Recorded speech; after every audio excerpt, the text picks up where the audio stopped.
Hey guys, Denise Salcedo here, and tonight we're at Bad Robot in Santa Monica for the 12th annual Oscar Wilde Awards.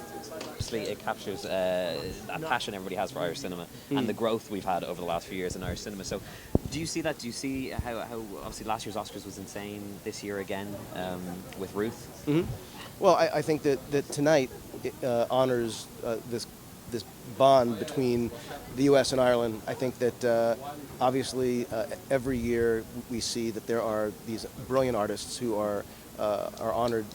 Either they're nominated for Oscars, they're winning Oscars, but I've been lucky enough to get to work with these people, many of these people, and I'm thrilled to have people who've never been lucky enough to work there or travel through Ireland get to experience at least a taste of what it's like, and to see how the benefit of working not just with people from Ireland, but actually in Ireland itself, because it was an incredible experience, and I look forward to doing it again. So I was going to say, bringing Star Wars to Ireland was such a huge thing, and it's something that's still talked about.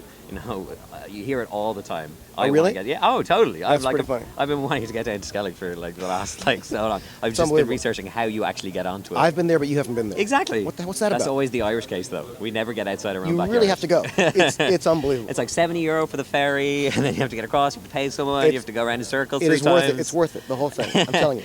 But obviously, that was the end of that film. It brings us the bridge to the next one.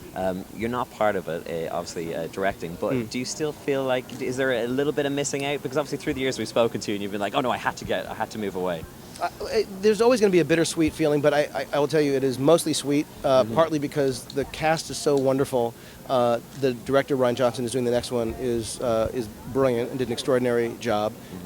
And I feel lucky to get to be part of it, but not have to bear the burden again of doing the movie. And I think that he's done an extraordinary job with the movie, and any kind of bitterness is completely overshadowed by the sweetness of what he's done.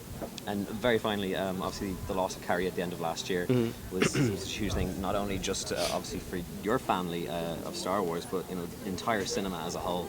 So how do you think she'll be remembered throughout Hollywood? How do you think that legacy will continue? She'll be remembered for exactly, for who she was, which is one of the most brilliant minds, one of the most irreverent, clever,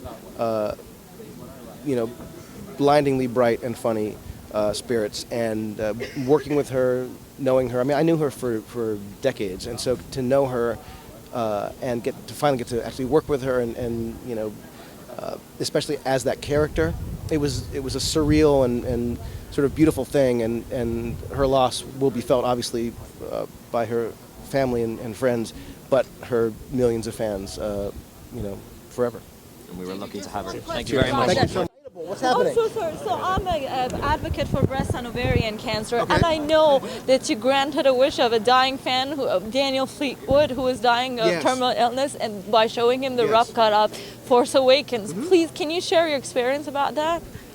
Well, he was one of a number of people who were tragically not going to live to see the release of the movie, and so it was very important to us that those who were reaching out to us, as much as we could, and we couldn't get everyone, of course, got a chance to see the movie, even though it was unfinished. So we sent, there were a couple people from the editorial department that we sent throughout the country to go to the homes of the people who were ill to show them the movie. And some were children, and some were adults, and they got to watch the film, and I spoke with almost all of them before and after they saw the movie. And it was incredibly meaningful to all of us working on the movie, that it meant so much to other, to people at a point where, when they were literally on their last weeks and even days, that's what they cared about. And so it was a great reminder, very humbling, and of course I hated that these people passed away, but it was meaningful to all of us that we could do something to help them. Thank you so much. And do you have any piece of health advice for all of your fans and young people around the world? Health advice? I would just say eat better than I do, and exercise twice as much as I ever have. Thank you very Cheers. much. Have a good night. Thank you. Thank you guys so much for watching. Make sure to give us a thumbs up if you like this video. Subscribe to our YouTube channel for more. And in the comments below, let me know, who is your favorite Irish actor?